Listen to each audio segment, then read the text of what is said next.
Good afternoon बच्चों।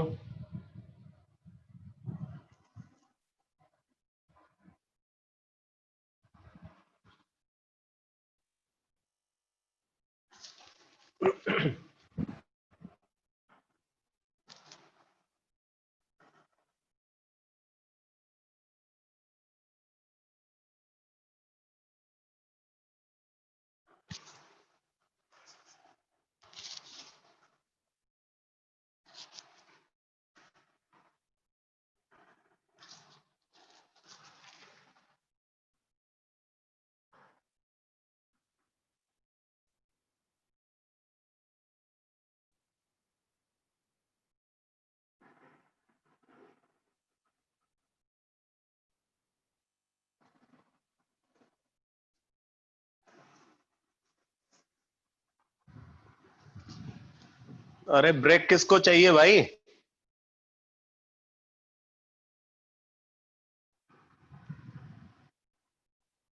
मैंने अभी कौन सी क्लास ली जो तू मेरे से ब्रेक मांग रहा है? अभी तो मैं जस्ट क्लास शुरू कर रहा हूं।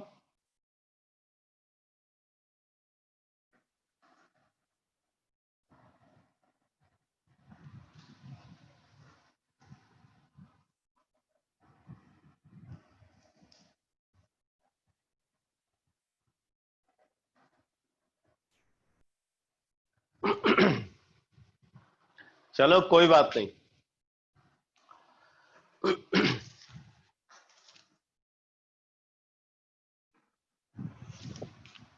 तो लास्ट क्लास में हम लोगों ने मॉडर्न पीरियोडिक टेबल में एस ब्लॉक और डी ब्लॉक एलिमेंट्स का रिप्रेजेंटेशन को देखा था, और मैंने कुछ इंफॉर्मेशन आपको लास्ट में और भेजा है। मतलब जो है कुछ इंफॉर्मेशन उसमें रह गई थी डी ब्लॉक एलिमेंट से रिलेटेड, तो उसको कंप्लीट कर लिया है क्या?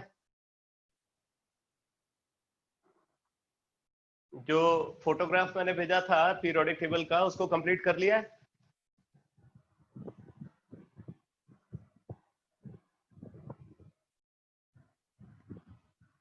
ठीक है, ठीक है।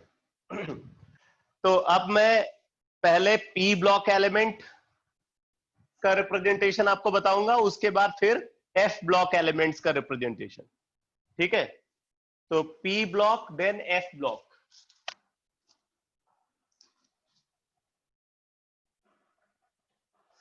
वैसे ये उसी कंटिन्यूएशन में होना चाहिए। अपने पास स्पेस की कमी थी, इस वजह से पूरा डायग्राम जो है एक बार में नहीं बना पाया मैं।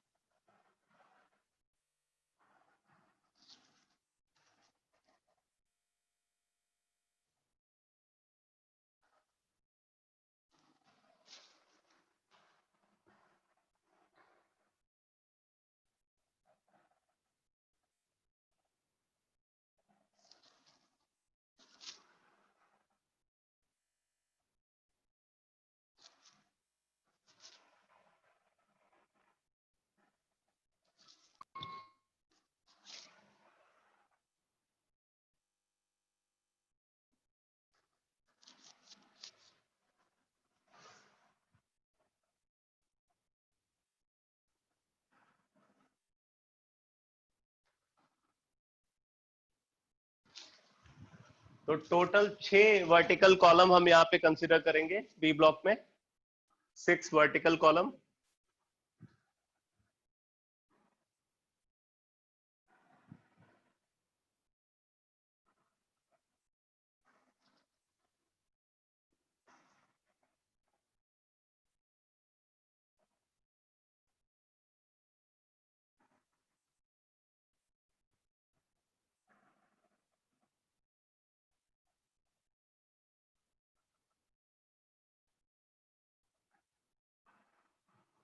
तो ये है group number 13। Group number 13, group number 13 और third A, third A, group number 13 और थर्ड ए। उसी तरीके से ये हो गया ग्रुप नंबर 14 और फोर्थ ए। ये हो गया ग्रुप नंबर 15 और फिफ्थ ए 16 और सिक्स्थ ए 17 और सेवेंथ ए, और इसी तरीके से ग्रुप नंबर 18 और 0 group.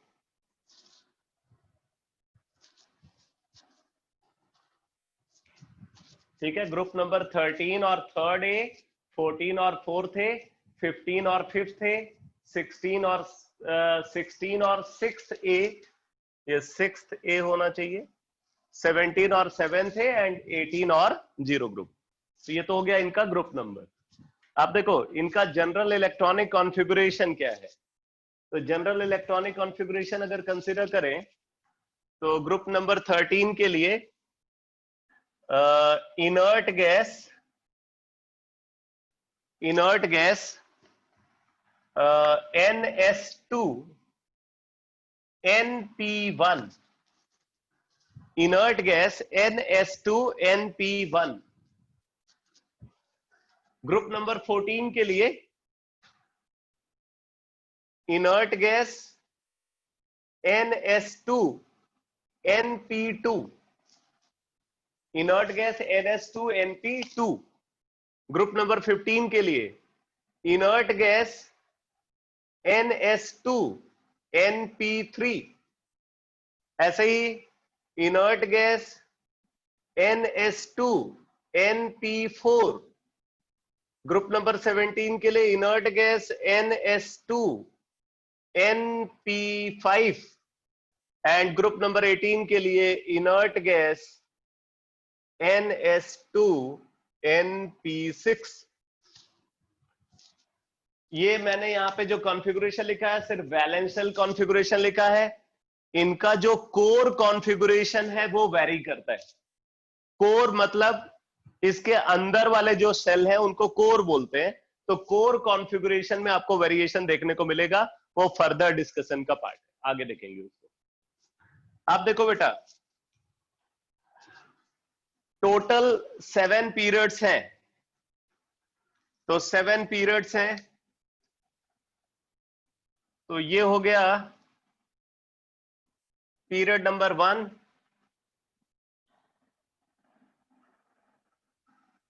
Period number 2,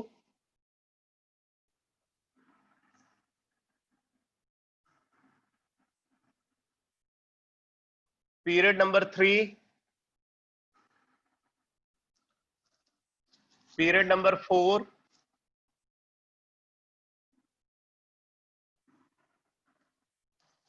period number 5,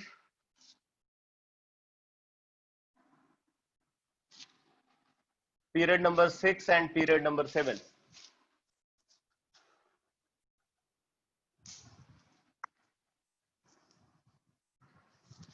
इधर से स्टार्ट करते हैं। ग्रुप नंबर 18, ग्रुप नंबर 18 में जो एलिमेंट्स हैं, ग्रुप नंबर 18 के एलिमेंट्स को अगर कंसीडर करें तो यहां पे है helium, neon, argon, krypton, xenon, radon. ठीक है, helium, neon, argon, krypton, xenon, radon. Radon का सिंबल आर ई नहीं है, RN है, RN। तो ये एलिमेंट्स हैं और इन एलिमेंट्स को हम बोलते हैं, इनको बोला जाता है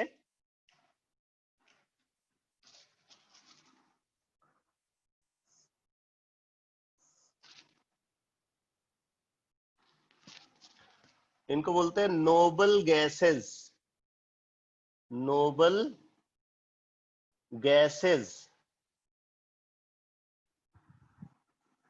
नोबल गैसेस और इनर्ट गैसेस, इनर्ट गैसेस।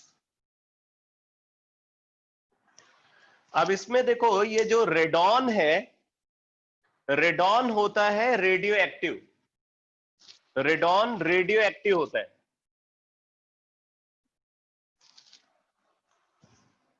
और इंपॉर्टेंट ये है रेडॉन के बारे में कि ये एक अकेला रेडियो एक्टिव गैसियस एलिमेंट है। नेचर में naturally occurring radioactive gaseous element है radon. Naturally occurring radioactive gaseous element की अगर बात करें तो ऐसा एलिमेंट सिर्फ एक ही है, वो है रेडॉन। तो इन एलिमेंट्स को हम नोबल गैसेस और इनर्ट गैसेस बोलते हैं। फिर देखो इसके बगल वाले ग्रुप में प्रेजेंट है फ्लोरीन, यहां पे कोई एलिमेंट नहीं है। Fluorine, chlorine, bromine, iodine and astatine. Astatine radio active element है। रेडियो एक्टिव एलिमेंट है। इन एलिमेंट्स को बोलते हैं हैलोजेंस।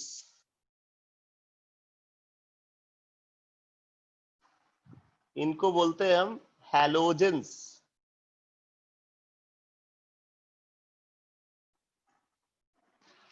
हैलोजेंस इनको इसलिए बोला जाता है क्योंकि ये सी ओरिजिन के होते हैं। मतलब ये जो सी के अंदर मिनरल्स होते हैं, उन मिनरल्स के अंदर जो है हैलोजेंस की प्रेजेंस देखी गई, इस वजह से इनको हैलोजेंस बोला गया। सी ओरिजिन, हैलोजन जो नेम आया है वो सी ओरिजिन के करस्पॉन्डिंग आया है, क्योंकि सी वाटर के अंदर ये मिलते हैं। ठीक है, तो इस वजह से। इसके बाद देखो अच्छा, इसमें ब्रोमीन से रिलेटेड एक फैक्ट इंपॉर्टेंट है। वैसे तो इंपॉर्टेंट फैक्ट ये रेडॉन से भी रिलेटेड था, अभी मैंने बताया आपको कि रेडॉन अकेला रेडियो एक्टिव गैसेस एलिमेंट है जो नेचर में ऑब्जर्व होता है। ऐसे ही ब्रोमीन अकेला लिक्विड नॉन मेटल है। ठीक है, अकेला लिक्विड नॉन मेटल अगर हम आपसे पूछा जाता है तो वो ब्रोमीन है।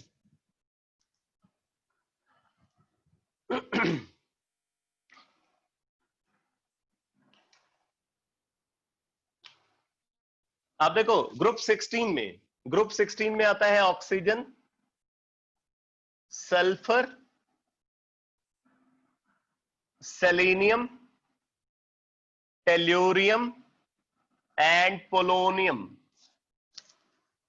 पोलोनियम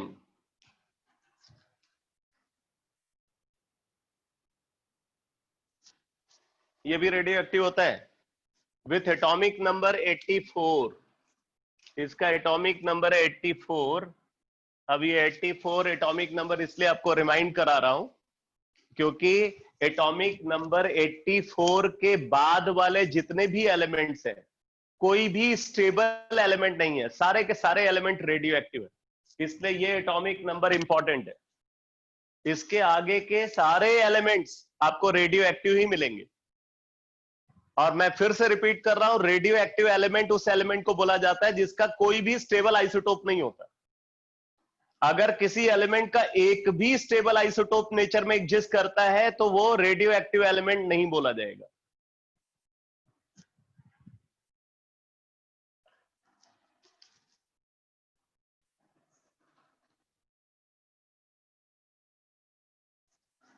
इन एलिमेंट्स को बोलते हैं चैल्कोजेंस। चैल्कोजेंस बोलते हैं।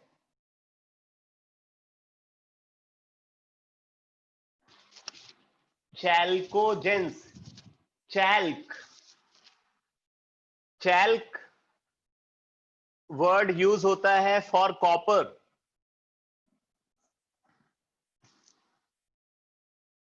चैल्क वर्ड यूज होता है कॉपर के लिए। ठीक है, जो कॉपर के ओर्स हैं, कॉपर के ओर्स में इन एलिमेंट्स की प्रेजेंस देखने को मिलती है, इसलिए इनको चैल्कोजेंस बोला जाता है। ठीक है, ओर ऑफ कॉपर में ये प्रेजेंट होते हैं, इसलिए इनको चैल्कोजेंस बोलते हैं। ठीक है, इसके बाद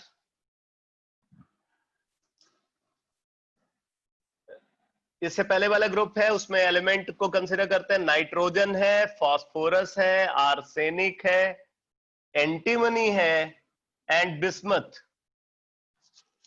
nitrogen, phosphorus, arsenic, antimony and bismuth, ठीक है, ये एलिमेंट आते हैं। बिस्मथ रेडियो एक्टिव नहीं होता। एटॉमिक नंबर 83 है। मैंने अभी आपको बताया कि 84 या उससे हायर एटॉमिक नंबर वाले एलिमेंट जितने भी हैं सब रेडियो एक्टिव होते हैं। बिस्मथ जो है ये एक स्टेबल एलिमेंट है। तो stable element with highest atomic number अगर आपसे बोला जाता है, stable element with highest atomic number, तो आप बोलोगे बिस्मथ।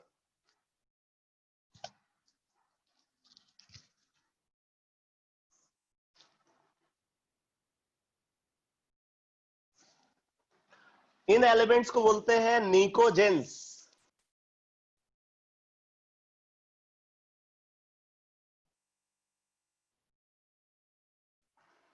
इनको निकोजेंस बोलते हैं, PNICOGENS।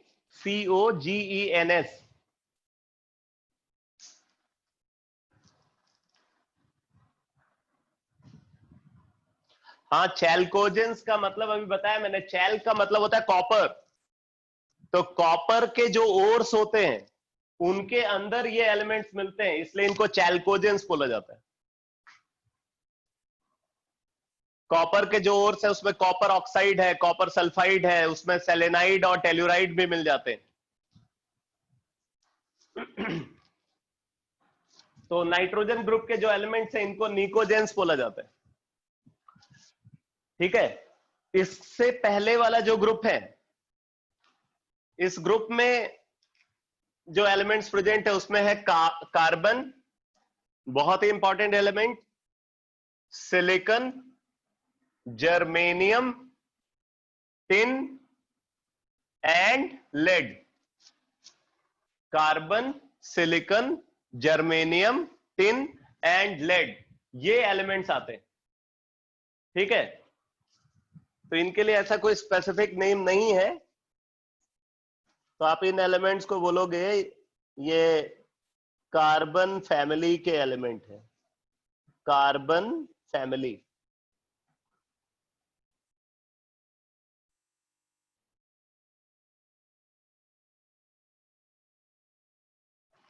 कार्बन फैमिली, इसमें कार्बन से रिलेटेड कुछ इंपॉर्टेंट फैक्ट्स हैं, ठीक है। कार्बन से रिलेटेड कुछ इंपॉर्टेंट फैक्ट्स है, जैसे जितने भी एलिमेंट पीरियोडिक टेबल में ऑब्जर्व होते हैं, नेचुरली अकरिंग एलिमेंट जितने भी हैं, उनमें सबसे ज्यादा melting point, element with highest melting point, वो है कार्बन, ठीक है। Element with highest melting point carbon है। और एक और बात कार्बन के रिगार्डिंग इंपॉर्टेंट है, कार्बन की सेल्फ लिंकेज टेंडेंसी सबसे हाई होती है, ये आपने 10th में भी पढ़ा है, ठीक है। कैटिनेशन टेंडेंसी कार्बन की हाईएस्ट है, सेल्फ लिंकेज टेंडेंसी को कैटिनेशन बोलते हैं, तो कैटिनेशन टेंडेंसी कार्बन की हाईएस्ट है।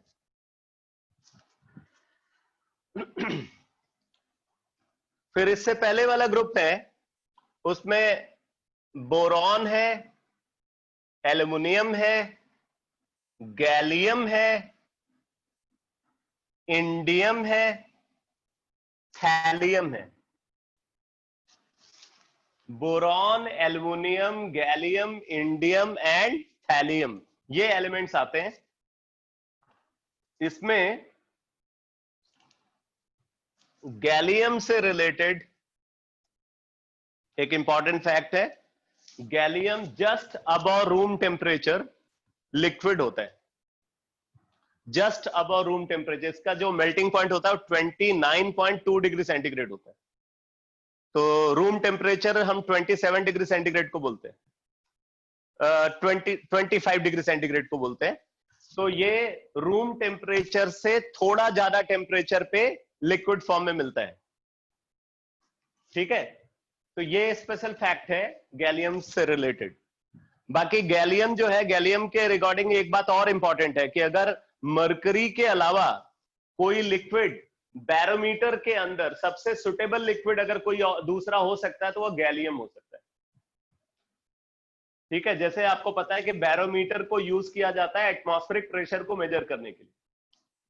एटमॉस्फेरिक प्रेशर मेजरमेंट के लिए जो डिवाइस हम यूज करते हैं उसको बोलते हैं बैरोमीटर। और बैरोमीटर के अंदर जो लिक्विड फिल्ड होता है वो है मरकरी। तो अगर मरकरी के अलावा कोई दूसरा लिक्विड बैरोमीटर के लिए बैरोमीटर के अंदर सुटेबल है तो वो गैलियम। तो इन एलिमेंट्स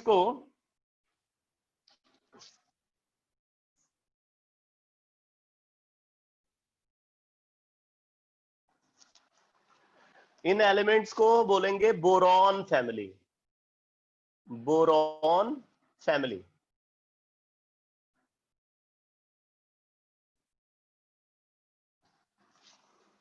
ये पी ब्लॉक एलिमेंट्स है। इसमें ये लास्ट पीरियड मैंने पूरा अभी खाली रखा हुआ है क्योंकि ये एलिमेंट्स जो है सारे के सारे सिंथेटिक एलिमेंट्स है। बस कहने के लिए ये एलिमेंट्स है, नेचर में ऑब्जर्व नहीं होते, इसलिए हम इनकी फिजिकल और केमिकल प्रॉपर्टी की स्टडी नहीं करते। ठीक है, तो मैं इसको फिल कर देता हूं, इसको फिल कर देता हूं भाई। ये याद वैसे रखना नहीं है, इससे कुछ पूछा उछा जाएगा नहीं।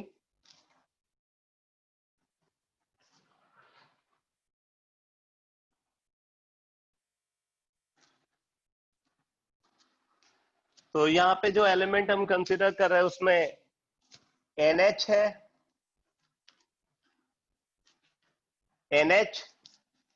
NH के बाद फिर Fl, इसके बाद आप एनसीईआरटी में देखो गिवन है MC, मास्कोवियम बोलते हैं इसको, LV,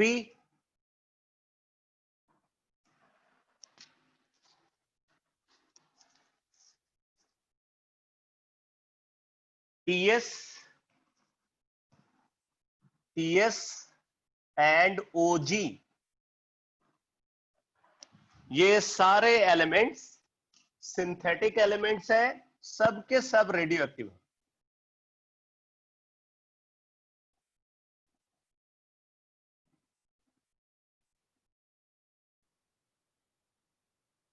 इन सबको लेबोरेटरी में सिंथेसाइज किया गया है। इनका एग्जिस्टेंस बहुत कम टाइम के लिए होता है और क्योंकि ये नेचर में मिलते नहीं है इसलिए इनकी फिजिकल और केमिकल प्रॉपर्टी की कोई इंपॉर्टेंस नहीं है। ये लगातार अपनी आइडेंटिटी को बदलते रहते हैं। तो ये है पूरा पी ब्लॉक।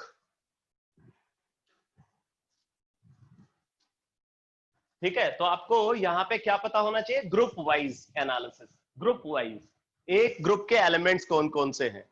तो जैसे आपसे बोले कि भाई ग्रुप नंबर 18 में कौन है, तो फटाफट बोल दो helium, neon, argon, krypton, xenon and radon. ठीक है, आपसे बोले कि नाइट्रोजन ग्रुप के एलिमेंट्स कौन कौन से हैं, तो आप बोलो nitrogen, phosphorus, arsenic, antimony and bismuth.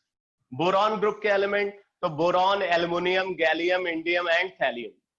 ये इसलिए जानना जरूरी है बेटा क्योंकि जो क्वेश्चन पूछे जाते हैं यहाँ पे वो एक ग्रुप के जो एलिमेंट्स है उनकी प्रॉपर्टीज को लेकर के पूछे जाते हैं, उनके कंपाउंड्स की प्रॉपर्टी को लेकर के पूछे जाते हैं।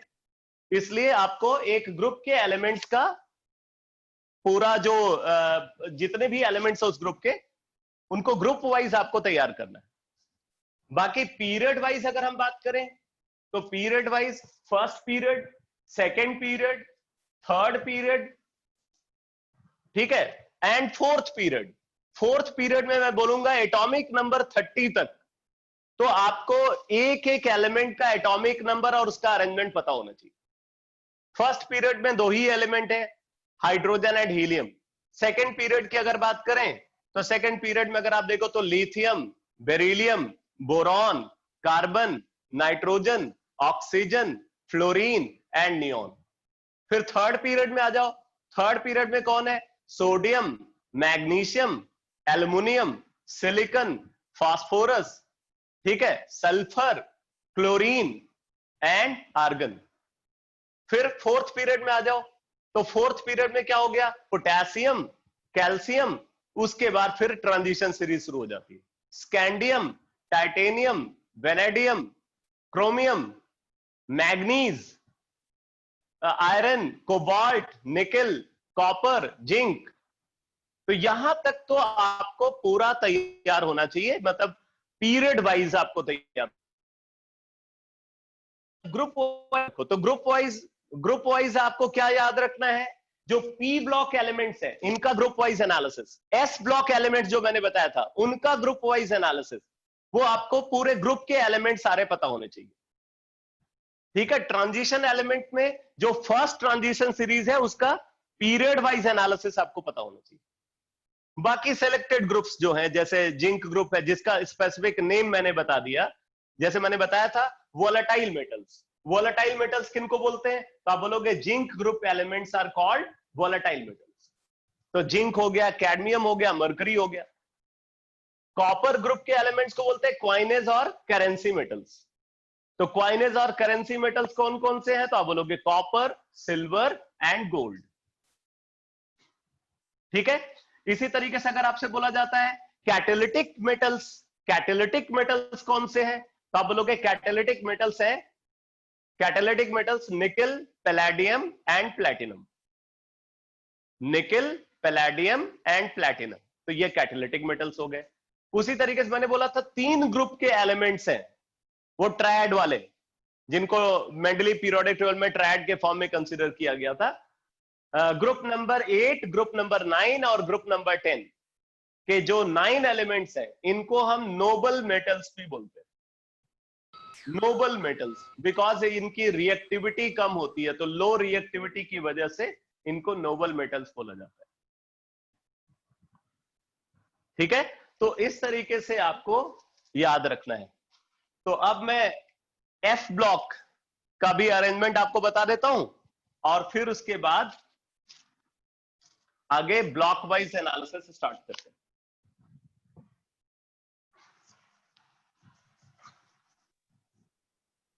तो इसको बना लिया बेटा, ये इसको साफ कर दूं मैं।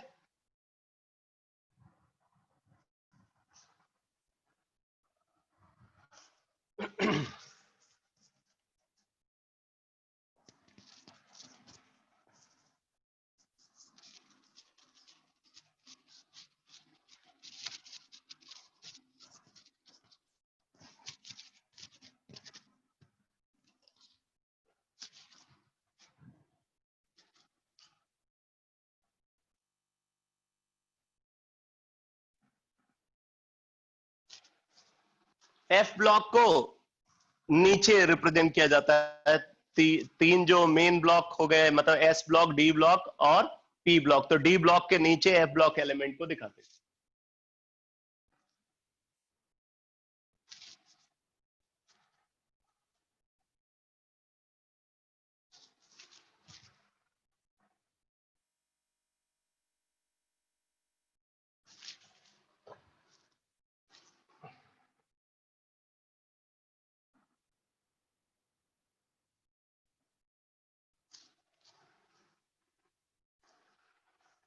तो इनको बोलते हैं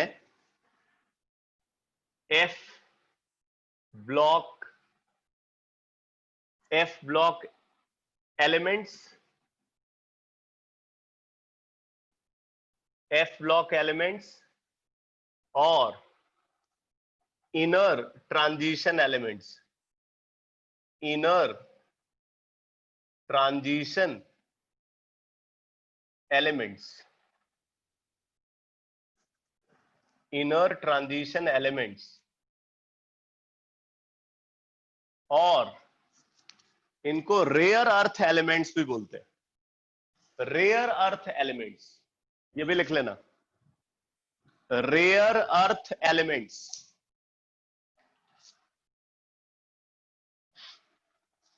तो यहां पे 2 ट्रांजिशन सीरीज है।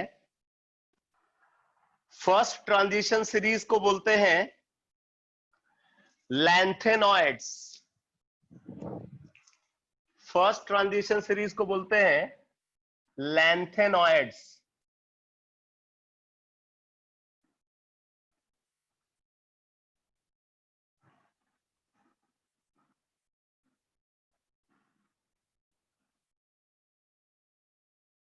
लैंथेनॉइड्स। एंड जो सेकेंड ट्रांजिशन सीरीज है इनको बोलते हैं एक्टिनॉइड्स।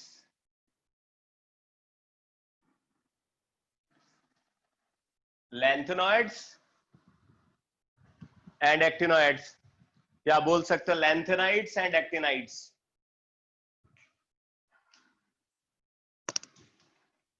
फोर्टीन एलिमेंट यहां कंसीडर करेंगे, 14 एलिमेंट यहां कंसीडर करेंगे।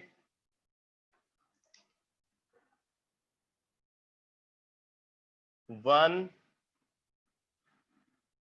टू,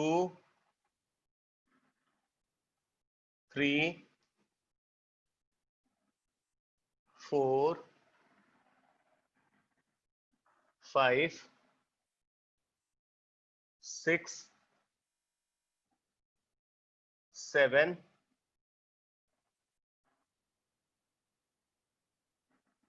8, 9, 10,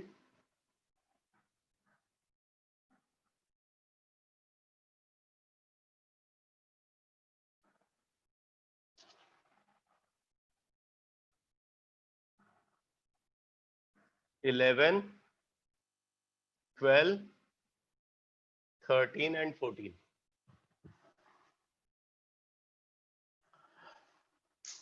लैंथेनाइड्स को अगर कंसीडर करें तो लैंथेनाइड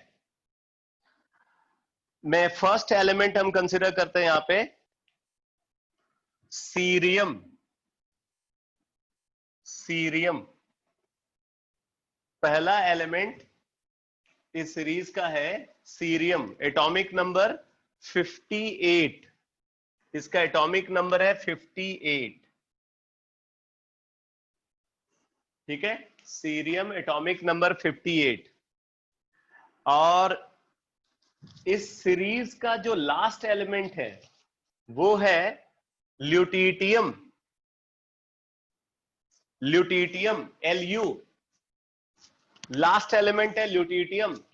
इसका एटॉमिक नंबर है बेटा 71। 71 इसका एटॉमिक नंबर है।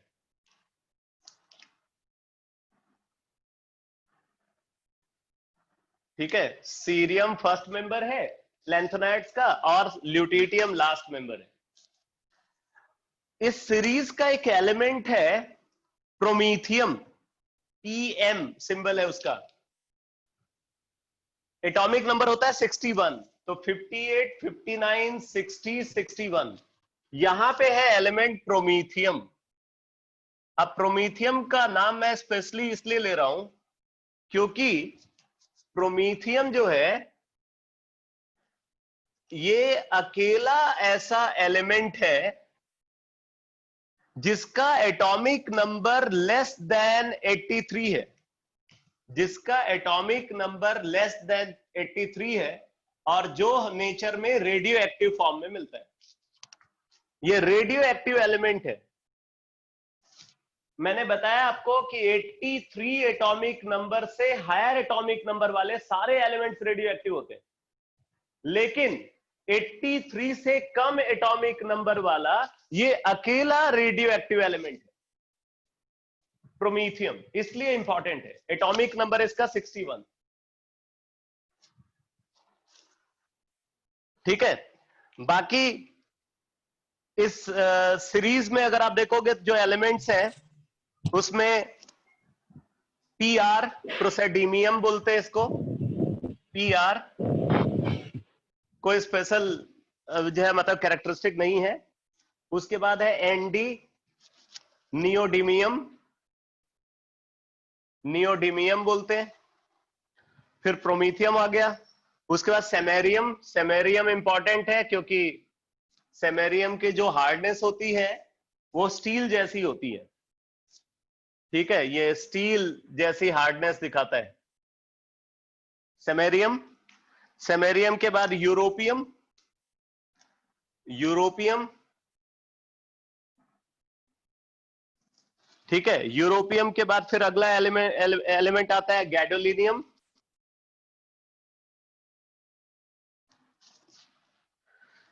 उसके बाद टर्बियम, टर्बियम टीबी। इसके बाद आता है डिस्प्रोसियम, हॉल्मियम, हॉल्मियम,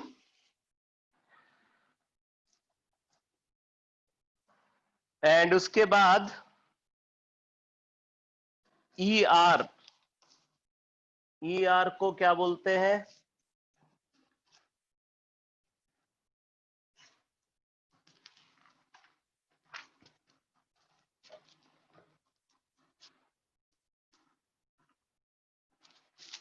कुछ बोलते होंगे। ई आर आता है। अब इनको लिखने में जब इतनी प्रॉब्लम हो रही है तो आप समझ सकते हो कि ये याद रखने की जरूरत नहीं है, बस जो स्टार्टिंग एलिमेंट और लास्ट एलिमेंट वो इंपॉर्टेंट है। ठीक है, उसके बाद आता है इटर्बियम, नहीं टीएम, टीएम को बोलते हैं थूलियम। थूलियम के बाद आता है इटर्बियम वाईबी, इटर्बियम वाईबी।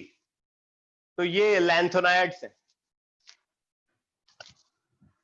सीरियम, प्रोसेडीमियम, ठीक है, praseodymium, neodymium, promethium, samarium, europium, gadolinium, terbium, dysprosium, हॉल्मियम।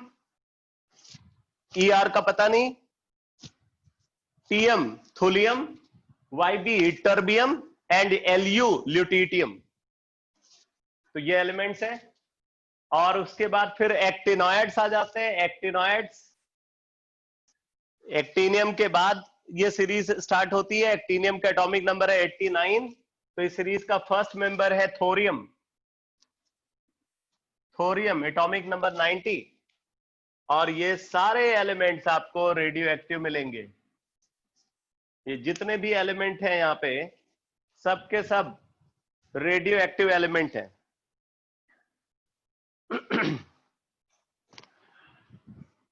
इसके बाद नेक्स्ट एलिमेंट है प्रोटेक्टिनियम, पीए। ये भी रेडियो एक्टिव है, सब पे डबल स्टार लगाते जाना। ठीक है, इसके बाद अगला एलिमेंट है uranium. Uranium well known element है, radioactive element, atomic number 92।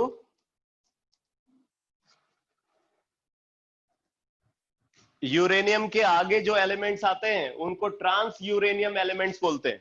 इसके आगे के जो एलिमेंट्स हैं उनको ट्रांस यूरेनियम एलिमेंट बोला जाता है। पहले यह समझा गया था कि यूरेनियम के आगे के सारे एलिमेंट्स सिंथेटिक हैं, लेकिन बाद में देखा गया कि दो एलिमेंट नेचर में मिले। ठीक है, इसलिए 94 एटॉमिक नंबर तक के जो एलिमेंट्स हैं वो नेचुरली अकरिंग है, उनका नेचर में एग्जिस्टेंस किसी न किसी फॉर्म में मिलता है। तो इसके बाद अगला एलिमेंट आता है यूरेनियम के बाद नेपच्यूनियम। नेपच्यूनियम, ये सब प्लैनेट्स के नेम पे ये नेम लिख रखे गए हैं, नेपच्यूनियम एनपी। उसके बाद प्लूटोनियम, प्लूटो, प्लूटोनियम। प्लूटोनियम का एटॉमिक नंबर है 94, 94। ये सब रेडियो एक्टिव एलिमेंट है बेटा, ये नहीं बोलना आपको। एक्टिनॉइड्स में सारे के सारे एक्टिनॉइड्स रेडियो एक्टिव है क्योंकि सबका एटॉमिक नंबर 83 से ग्रेटर है। प्लूटोनियम, उसके बाद जो एलिमेंट आते हैं यहां पे वो है americium, M, curium, CM, M, CM, BK, berkelium, berkelium, californium, CF, californium, फिर ईएस, पता नहीं, ईएस आई थिंक आइंस्टीनियम है, आइंस्टीनियम, ईएस आइंस्टीनियम है, आइंस्टीनियम। ठीक है, इसके बाद फर्मियम, एफएम, एफएम। इसके बाद मेंडेलिवियम, एमडी, मेंडेलीव के नाम पे, मेंडेलिनियम। उसके बाद नोबेलियम, अल्फ्रेड नोबेल के नाम पे, जिनके नाम पे नोबेल प्राइज मिलता है। Lawrencium, LR.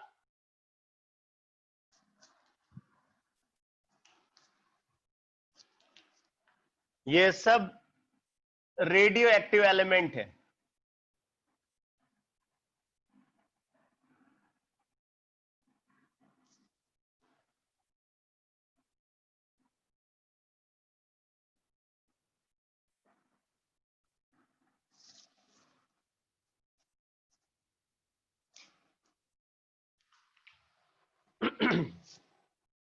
तो एक्टिनॉइड्स में first member thorium and last member lawrencium. Thorium का एटॉमिक नंबर 90, लॉरेंसियम का एटॉमिक नंबर 103। ठीक है, थोरियम,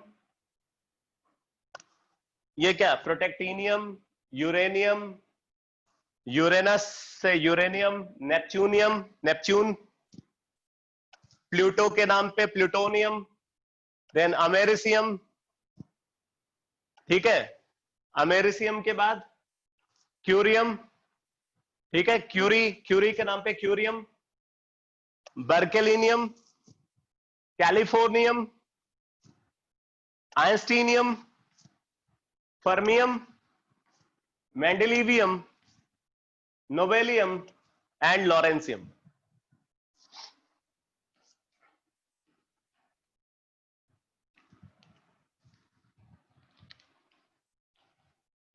ठीक है, तो ये है मॉडर्न पीरियोडिक टेबल का representation, block wise, block wise representation है मॉडर्न पीरियोडिक टेबल का। अब मैं कुछ मेमोरेबल फैक्ट्स बता रहा हूं, जिनके ऊपर हमने ये यहाँ पे स्टार मार्क किया था ग्रीन कलर से। उन एलिमेंट से रिलेटेड फैक्ट्स को मैं एक साथ लिखवा रहा हूं, आप उसको नोट करो। हेडिंग डालो, some important memorable facts, some important memorable facts, some important memorable facts।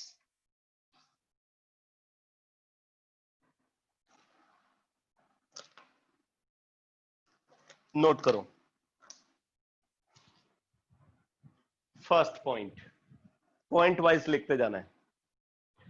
लिखो, liquid non metal, liquid non metal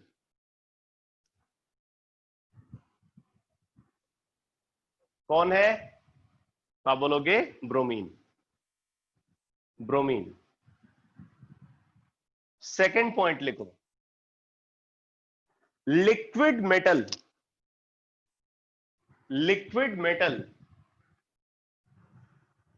तो above and below room temperature अगर हम देखें तो मरकरी है, लिख लो, above and below room temperature mercury.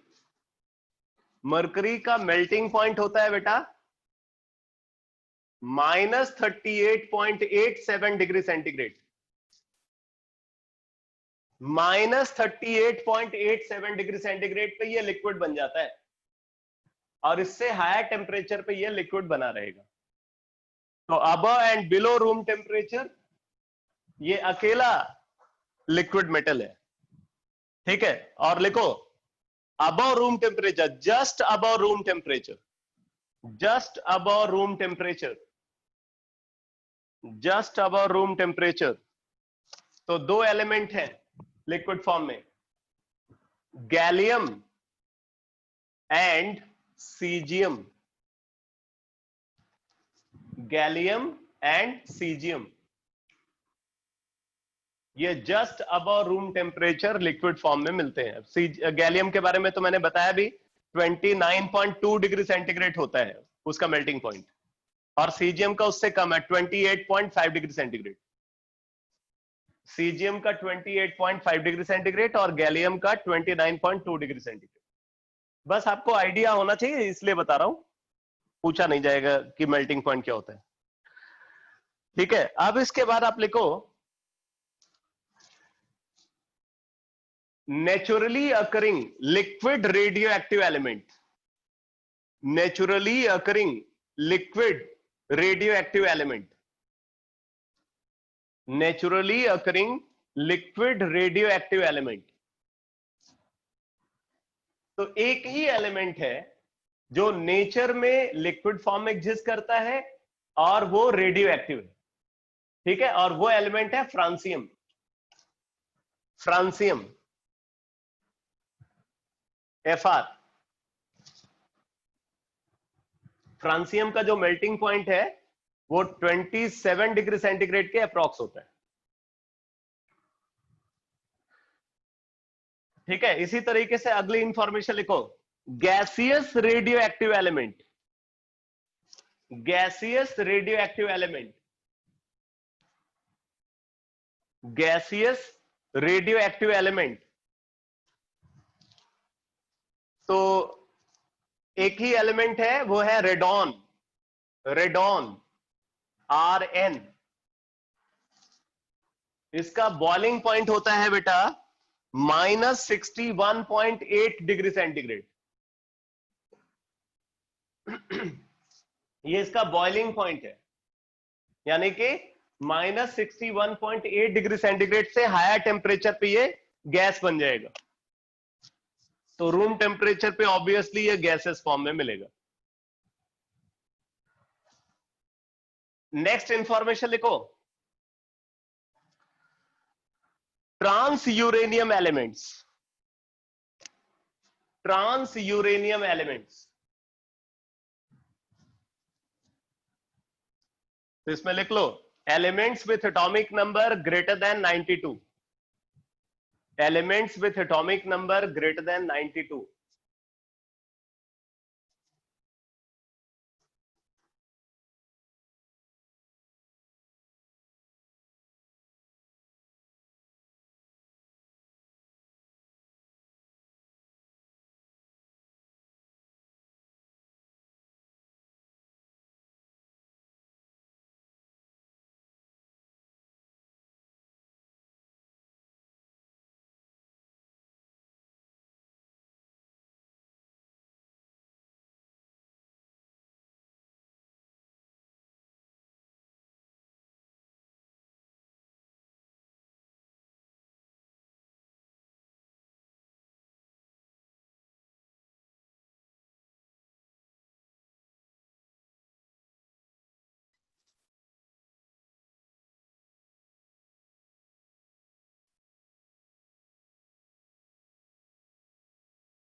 अभी बोर्ड विजिबल है तुम लोगों को?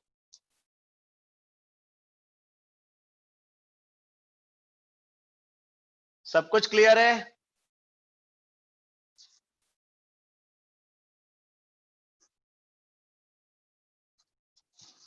ओके, तो नेक्स्ट इंफॉर्मेशन लिखो। नेक्स्ट इंफॉर्मेशन, सिंथेटिक एलिमेंट में, सिंथेटिक एलिमेंट्स और मैन मेड एलिमेंट्स या आर्टिफिशियल एलिमेंट, कुछ भी बोल सकते हो।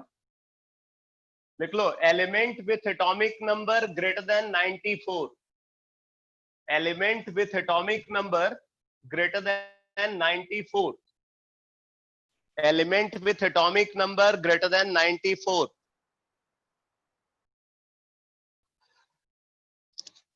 Element with atomic number greater than 94। Next information लिखो, radioactive element, radioactive element, radioactive element, इसमें लिखो, all element with atomic number, all element with atomic number greater than 83, all element with atomic number greater than 83 and element with atomic number 61, ये promethium, तो ये radio active होते हैं। all element with atomic number greater than 83 and element with atomic number 61, ठीक है। Next information लिखो, next information, hardest element, hardest element, hardest element तो कौन है? कार्बन, कार्बन में भी क्या? डायमंड, कार्बन में भी डायमंड, ठीक है। हार्डेस्ट एलिमेंट कार्बन है और कार्बन का एक एलोट्रॉप हार्डेस्ट है, उसको बोलते हैं डायमंड। नेक्स्ट इंफॉर्मेशन लिखो बेटा, element with highest melting point, element with highest melting point, element with highest melting point, again carbon, फिर से कार्बन, और इसका मेल्टिंग पॉइंट लिख लो 3500 डिग्री सेंटीग्रेड होता है, 3500 डिग्री सेंटीग्रेड। कार्बन का मेल्टिंग पॉइंट है 3500 डिग्री सेंटीग्रेड। नेक्स्ट इंफॉर्मेशन लिखो, metal with highest melting point, metal with highest melting point, ये है टंगस्टन, टंगस्टन, और इसका मेल्टिंग पॉइंट होता है 3410 डिग्री सेंटीग्रेड, 3410 डिग्री सेंटीग्रेड।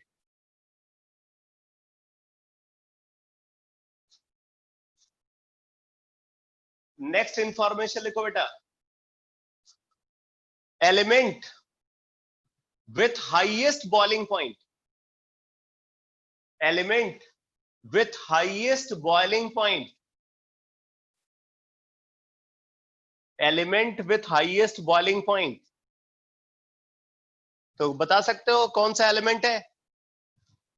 सबसे ज्यादा बॉइलिंग पॉइंट वाला एलिमेंट कौन सा है? कुछ idea?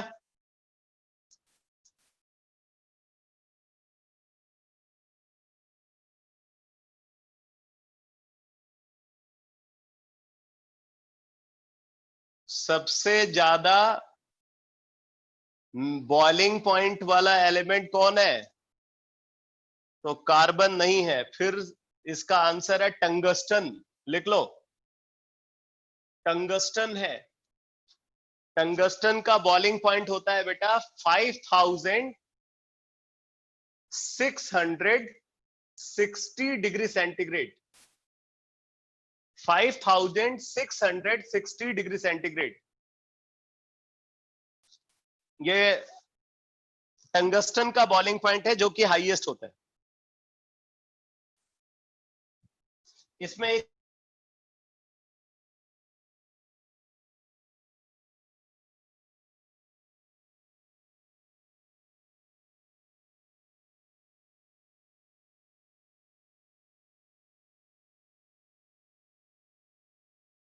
Boiling point,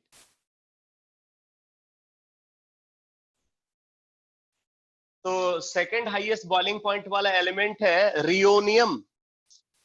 रियोनियम, Re, element with second highest boiling point rhenium होता है, और इसका बॉइलिंग पॉइंट होता है 5627 डिग्री सेंटीग्रेड। 5627 degree centigrade.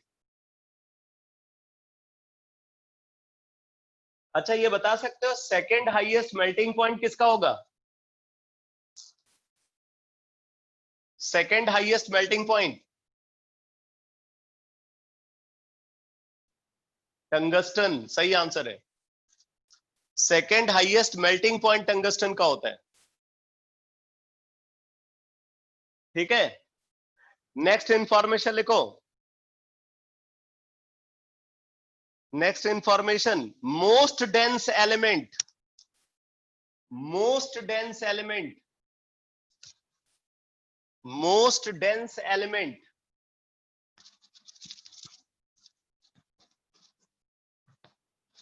कल बताया भी था। मोस्ट डेंस एलिमेंट कौन सा है? हाँ, इरिडियम।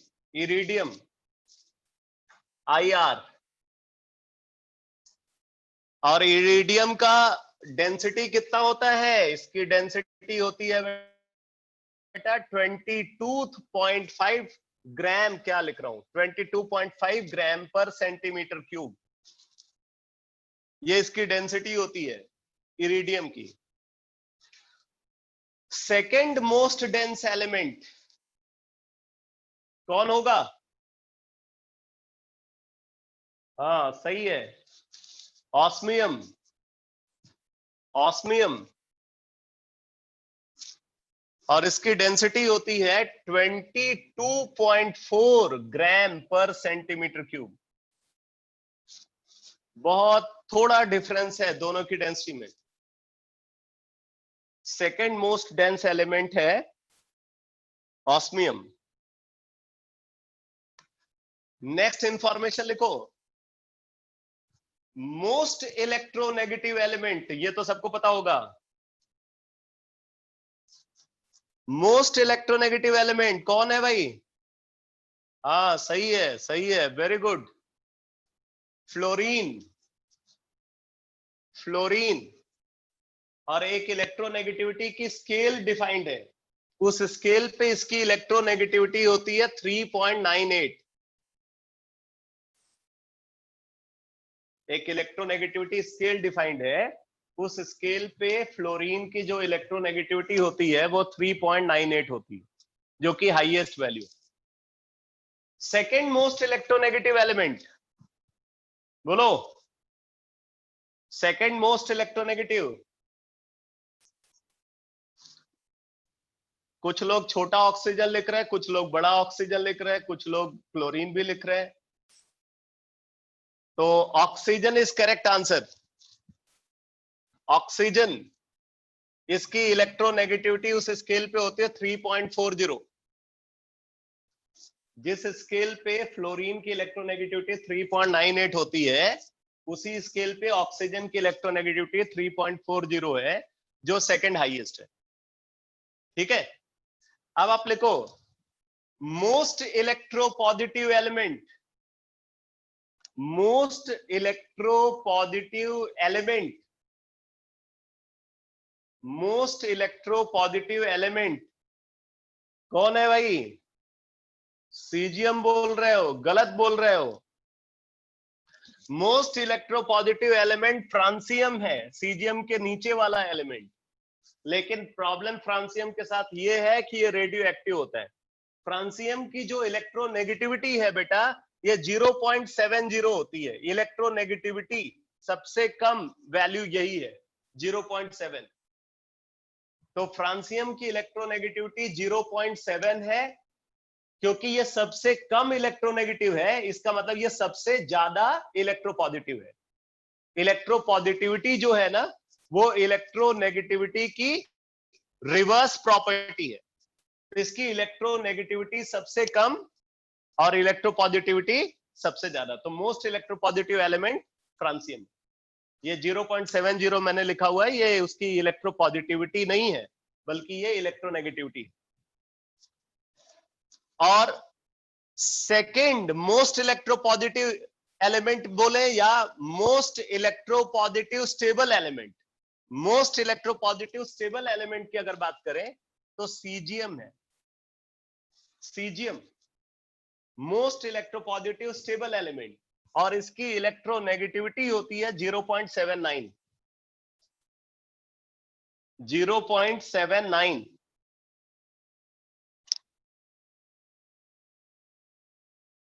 ठीक है। इसी तरीके से दो और इंफॉर्मेशन लिख लो, लिखो। Best oxidising agent, best oxidising agent बताओ किसको होना चाहिए? सबसे अच्छा ऑक्सीडाइजिंग एजेंट कौन सा एलिमेंट है, बोलो। हाँ सही है, फ्लोरीन। फ्रांसियम नहीं भाई, ऑक्सीडाइजिंग एजेंट पूछा जा रहा है। बेस्ट ऑक्सीडाइजिंग एजेंट फ्लोरीन है। ठीक है। फ्लोरीन को ऑक्सीडाइज करने की औकात किसी में भी नहीं है। फ्लोरीन सबको ऑक्सीडाइज कर सकता है, लेकिन फ्लोरीन को कोई ऑक्सीडाइज नहीं कर सकता। तो फ्लोरीन जो है वो सबसे पावरफुल ऑक्सीडाइजिंग एजेंट है। Best oxidising agent fluorine. और फिर आपसे बोला जाए best reducing agent, obviously stable form में बताओ बेस्ट रिड्यूसिंग एजेंट किसको होना चाहिए, बोलो। स्टेबल फॉर्म में सीजीएम सही है, सीजीएम स्टेबल फॉर्म में। लेकिन लेकिन इसमें इसमें इसमें दो आंसर आएंगे। जब आपसे ये पूछा जा रहा है तो इसके दो आंसर है। अगर आपसे पूछा जाए एक्वस सॉल्यूशन में सबसे अच्छा रिड्यूसिंग एजेंट कौन है, तो अलग आंसर आता है। और गैसियस मीडियम में सबसे अच्छा रिड्यूसिंग एजेंट कौन है, तो अलग आंसर आता है। तो आप दोनों को अलग अलग लिखो। ठीक है। Best reducing agent in liquid phase, best reducing agent in aqueous solution, ऐसे लिखो। Best reducing agent in aqueous solution, तो इसका आंसर है बेटा lithium. Best reducing agent in aqueous solution, तो आंसर है लिथियम। अब लिखो best reducing agent in gaseous phase, best reducing agent in gaseous phase, तो आंसर है सीजियम।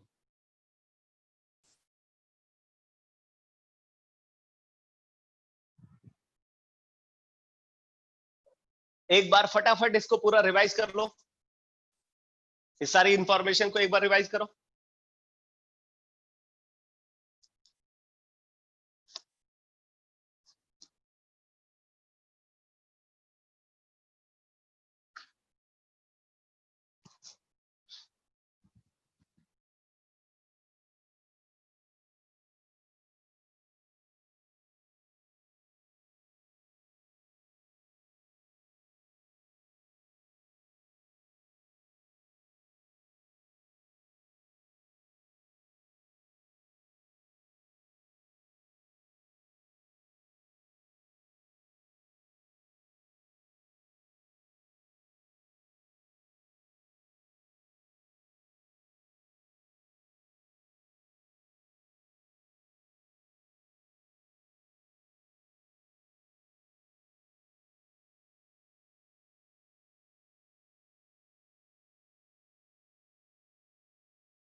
कर लिया बेटा रिवीजन? बढ़े आगे?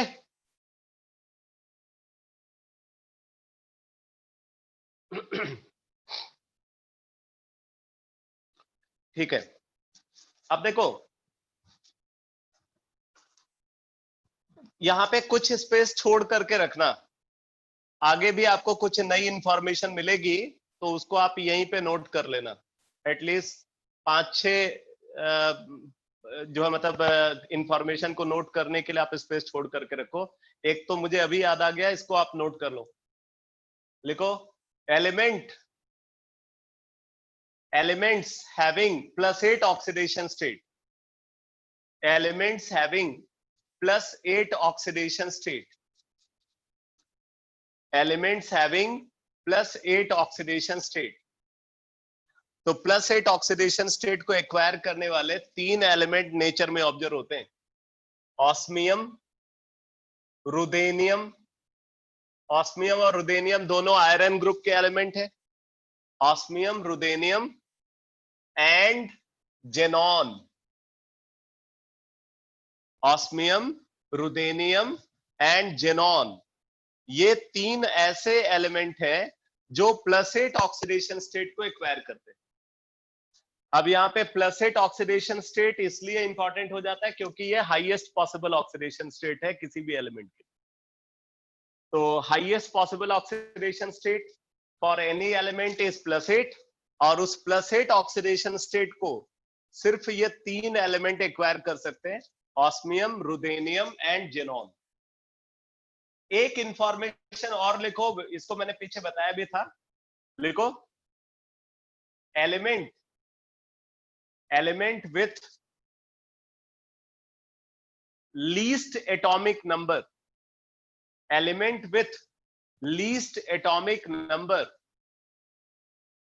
which can participate in nuclear fission, element with least atomic number which can participate in nuclear fission। तो बताया था मैंने टैंटेलम सबसे कम एटॉमिक नंबर वाला एलिमेंट है जो न्यूक्लियर फिशन में पार्टिसिपेट करता है। टैंटेलम एटॉमिक नंबर इसका 73।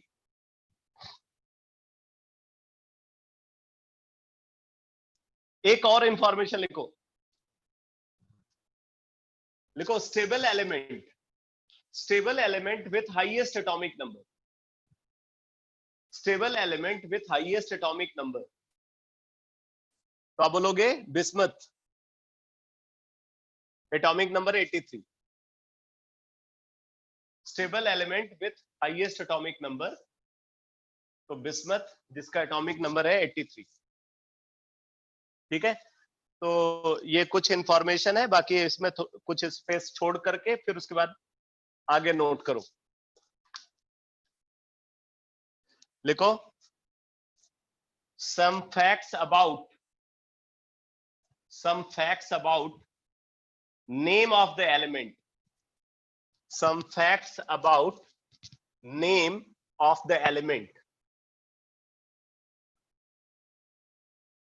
ठीक है, जो हम एलिमेंट पीरियोडिक टेबल में कंसीडर करते हैं उनके नेम से रिलेटेड कुछ फैक्ट्स, जैसे ऐसे क्वेश्चन कॉम्पिटिटिव एग्जाम में पूछे जा चुके हैं जिसमें यह पूछा गया था कि इनमें से कौन से एलिमेंट का नेम एक कंट्री के नेम के बेसिस पे डिफाइंड है।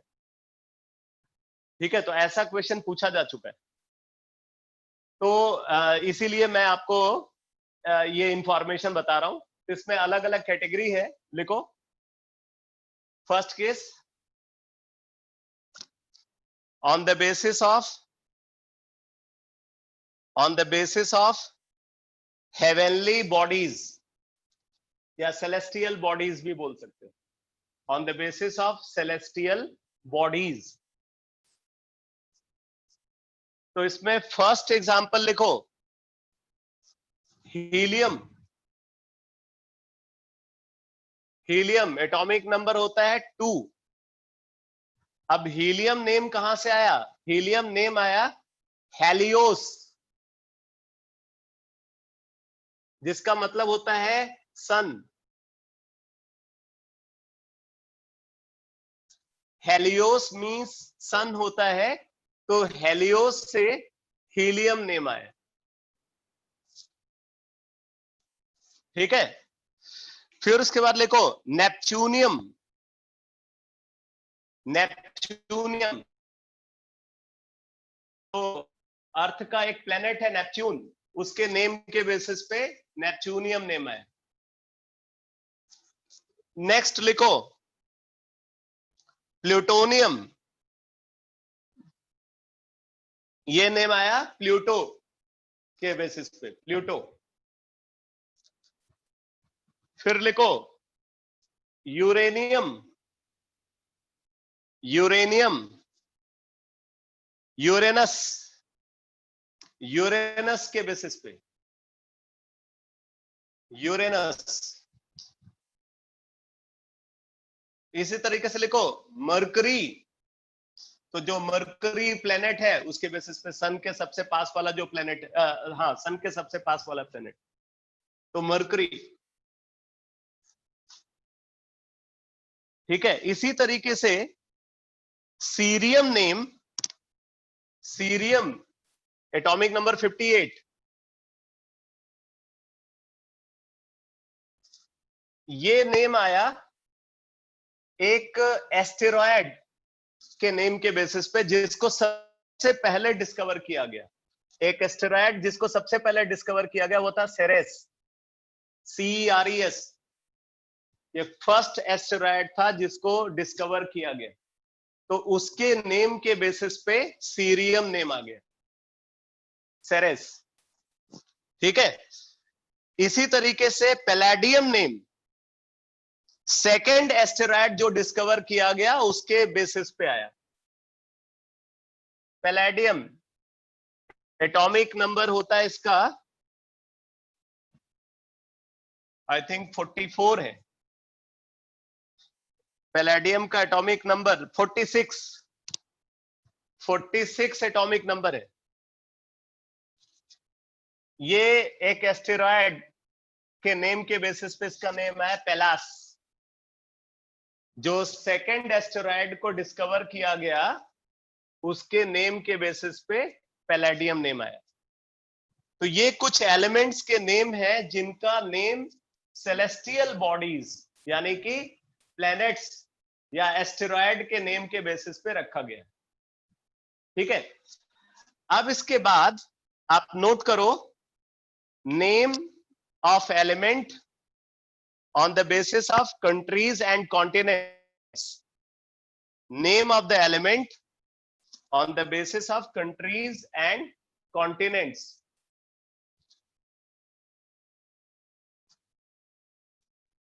तो बताओ भाई, कोई एलिमेंट बताओ जिसका नेम किसी कंट्री के नेम पे या कॉन्टिनेंट के नेम के बेसिस पे है। हाँ सही है, अमेरिसियम।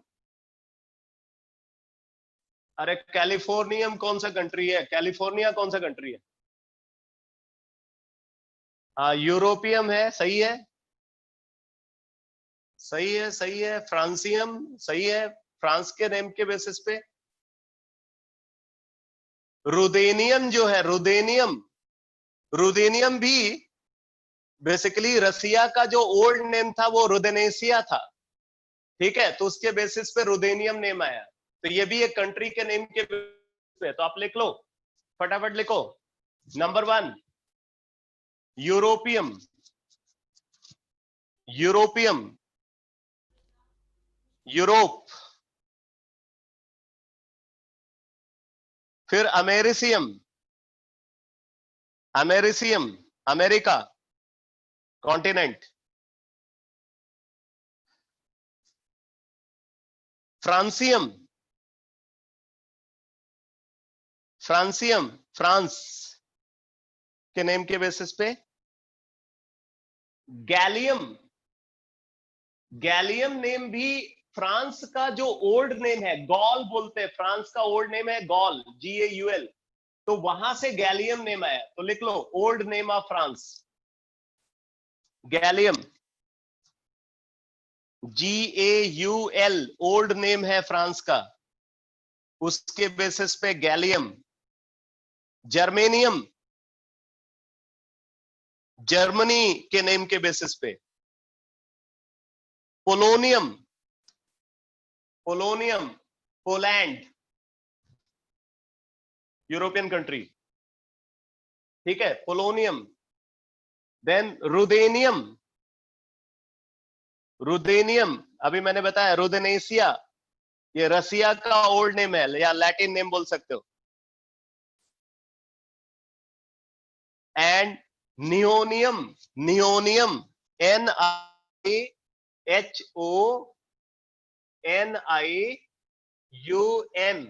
नियोनियम। ये निहॉन, NIHON, निहॉन, निहॉन जो है ये बेसिकली जापान का ओल्ड नेम है, जापान का ओल्ड नेम है निहॉन, तो उसके बेसिस पे नियोनियम नेम आया। ठीक है, तो ये नेम से रिलेटेड कुछ इंपॉर्टेंट फैक्ट्स हैं।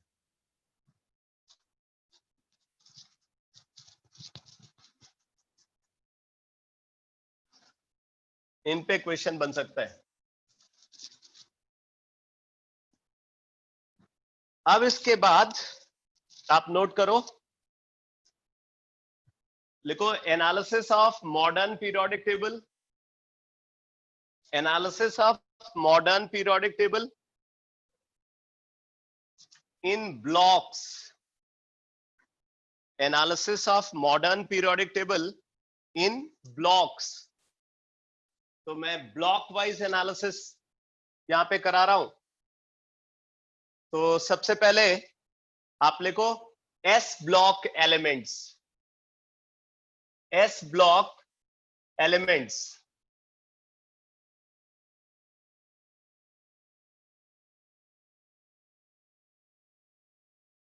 ये बहुत इंपॉर्टेंट डिस्कशन है। अब मैं जो आपको बताने जा रहा हूं, वैसे तो देखो बेटा, एस ब्लॉक एलिमेंट का पूरा डिटेल आपको +1 इनऑर्गेनिक केमिस्ट्री में पढ़ना है। एनसीईआरटी का जो सेकंड वॉल्यूम है, आप देखो सेकंड वॉल्यूम में थर्ड चैप्टर है एस ब्लॉक एलिमेंट, तो वहां पे आपको इसका पूरा डिटेल देखने को मिलेगा। अभी मैं आपको कुछ जनरल कैरेक्टरिस्टिक, कुछ इंपॉर्टेंट पॉइंट्स बता रहा हूं, ठीक है। अगर ये इंफॉर्मेशन आपके दिमाग में रहेगी तो इस इंफॉर्मेशन को हम आगे के अलग अलग चैप्टर्स में यूज करते रहते हैं, ठीक है। ये कुछ कॉमन पॉइंट्स हैं, वो मैं यहाँ पे डिस्कस कर रहा हूँ। एस ब्लॉक एलिमेंट्स, तो इसमें लिखो general characteristic, general characteristic, general characteristic, general characteristic में फर्स्ट पॉइंट लिखो। बेटा मैं आपका रिस्पांस को अभी देख नहीं पा रहा हूं, तो अगर किसी स्टूडेंट को कोई भी प्रॉब्लम है, ठीक है, अगर वो मान लो कि पीछे छूट रहा है, लिख नहीं पा रहा है, कोई चीज जो है वो उसकी छूट रही है, तो आप मुझे माइक अनम्यूट करके बता देना, क्योंकि मैं आपका रिस्पांस को अभी देख नहीं पा रहा हूं। आप जो कुछ भी टेक्स्ट मैसेज दे रहे हो उसको देखने के लिए मुझे पीछे जाना पड़ रहा है। तो लिखो जनरल कैरेक्टरिस्टिक में फर्स्ट पॉइंट लिखो, all the elements having their last electron, all the elements having their last electron all the elements having their last electron in s orbital, all the elements having their last electron in s orbital belongs to this block, belongs to this block. दूसरा point लिखो, second point note करो, except hydrogen, except hydrogen, all elements of this block, all elements of this block are metals. Except hydrogen, all elements of this block are metals. Therefore, general chemistry, therefore general chemistry, therefore general chemistry of block element, therefore general chemistry of S block element is called metallic chemistry. Metallic chemistry.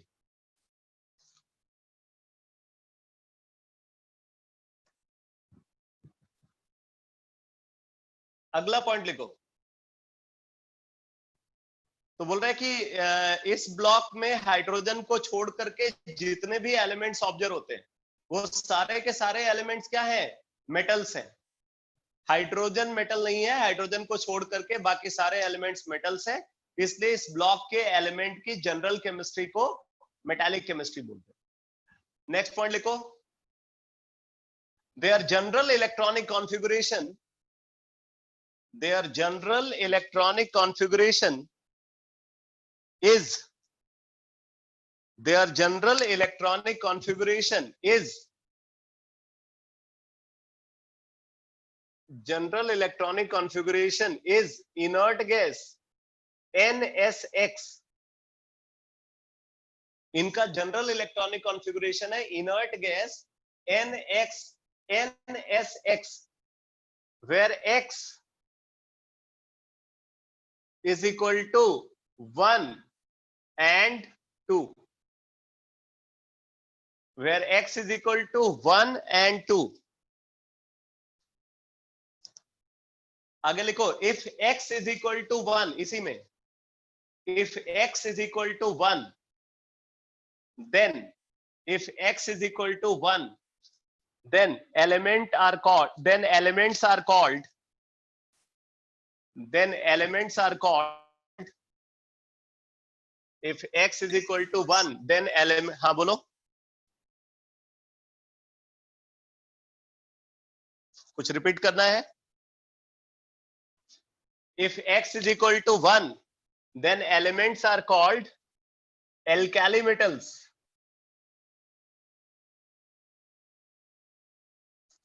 If X is equal to 1, then elements are called alkali metals with group number. इनका group number क्या होता है? Group number is equal to 1 और first A.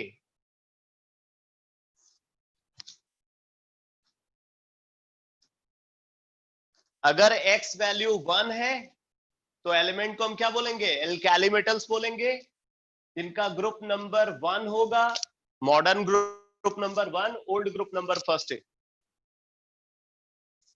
If X is equal to 2, then they are called alkaline earth metals. Then they are called alkaline earth metals with group number 2 or second A, 2 or second A.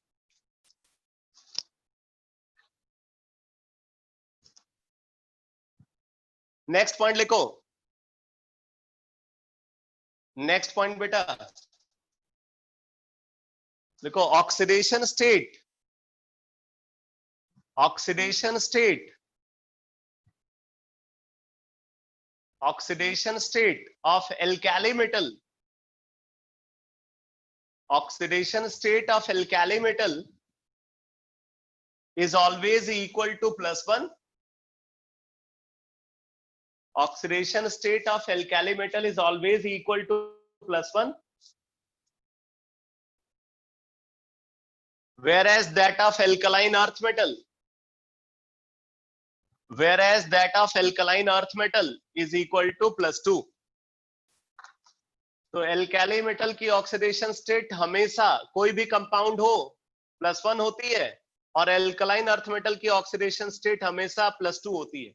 ये बात मैंने starting की classes में बताया था जब मैंने oxidation state को डिस्कस किया था।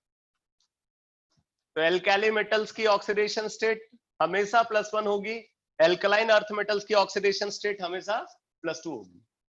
ठीक है, बहुत सिंपल इंफॉर्मेशन है, ऐसा कोई दिक्कत नहीं होना चाहिए आपको समझने में। अगला पॉइंट लिखो जनरल कैरेक्टरिस्टिक में, नेक्स्ट पॉइंट लिखो, they are of very big size, they are of very big size, इनका साइज काफी बड़ा होता है, they are of very big size and therefore they possess low value of, and therefore they possess low value of ionization energy, and therefore they possess low value of ionization energy, electronegativity and electron affinity.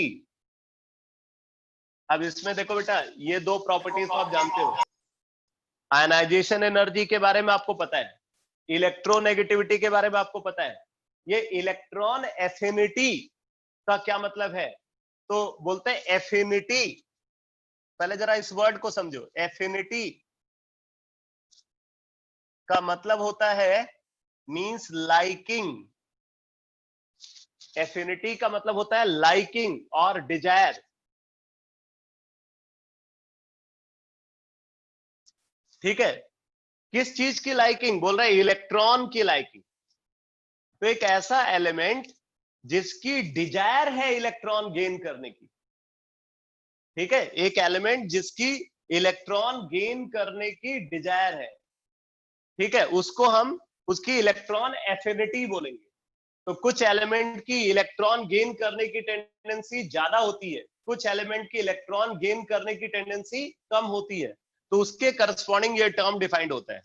तो अब देखो बेटा, चाहे हम ionization energy को consider करें या electronegativity को कंसीडर करें या इलेक्ट्रॉन एफिनिटी को कंसीडर करें, ये तीनों ही प्रॉपर्टीज साइज ऑफ एटम के इनवर्सली प्रोपोर्शनल होती। ये तीनों प्रॉपर्टी, चाहे आयनाइजेशन एनर्जी हो या इलेक्ट्रोनेगेटिविटी हो या इलेक्ट्रॉन एफिनिटी हो, ये तीनों प्रॉपर्टीज एटॉमिक साइज के इनवर्सली प्रोपोर्शनल होती। मतलब एटम का साइज जितना बड़ा होगा, ये वैल्यूज उतनी कम होगी। इससे पहले वाले पॉइंट में आपने देखा था कि they are of very big size, इनका साइज बहुत बड़ा होता है, तो साइज बड़ा होने की वजह से इनकी आयनाइजेशन एनर्जी लो होती है, इनकी इलेक्ट्रोनेगेटिविटी लो होती है, इनकी इलेक्ट्रॉन एफिनिटी लो होती है। अब मुझे बताओ, ये पॉइंट समझ में आ गया? ये इंफॉर्मेशन क्लियर हुई?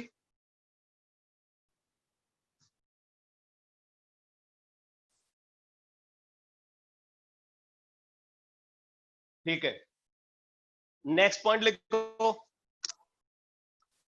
लिखो, they are very good reducing agent, they are very good reducing agent because they give electron easily। किसी बच्चे का माइक जो है वो गड़बड़ कर रहे हो आप, ठीक है, लिख लो, they are very good reducing agent because they give electron easily due to their low ionization energy। they are very good reducing agent because they give electron easily they are very good reducing agent because they give electron easily due to their low ionization energy. यहां से समझ सकते हो, इनका size बड़ा है, size बड़ा है तो आयनाइजेशन एनर्जी कम है, आयनाइजेशन एनर्जी कम है तो यहां से इलेक्ट्रॉन निकालने में बहुत कम एनर्जी कंज्यूम होगी, मतलब ये आसानी से इलेक्ट्रॉन लूज कर देते हैं। और आपको पता है कि जो इलेक्ट्रॉन लूज करता है, loss of electron is called oxidation, और जिसका ऑक्सीडेशन होता है उसको हम बोलते हैं रिड्यूसिंग एजेंट। ठीक है, अब जरा कनेक्ट करके देखना, इनका साइज बड़ा है तो इनकी आयनाइजेशन एनर्जी कम है, आयनाइजेशन एनर्जी कम है तो बहुत आसानी से इलेक्ट्रॉन लूज करेंगे, इसका मतलब बहुत आसानी से ऑक्सीडाइज हो जाएंगे, और जो इजिली ऑक्सीडाइज होता है उसको हम अच्छा रिड्यूसिंग एजेंट बोलते हैं, इसलिए ये बहुत अच्छे रिड्यूसिंग एजेंट होते हैं। ये पॉइंट क्लियर हो गया बेटा? हाँ, टाइम पे भी आ रहा हूं, बस पहले ये बताओ, ये क्लियर हो गया? बस ठीक है, तो टाइम भी हो गया, तो अब हम लोग बाकी डिस्कशन नेक्स्ट क्लास में करेंगे। ओके बेटा।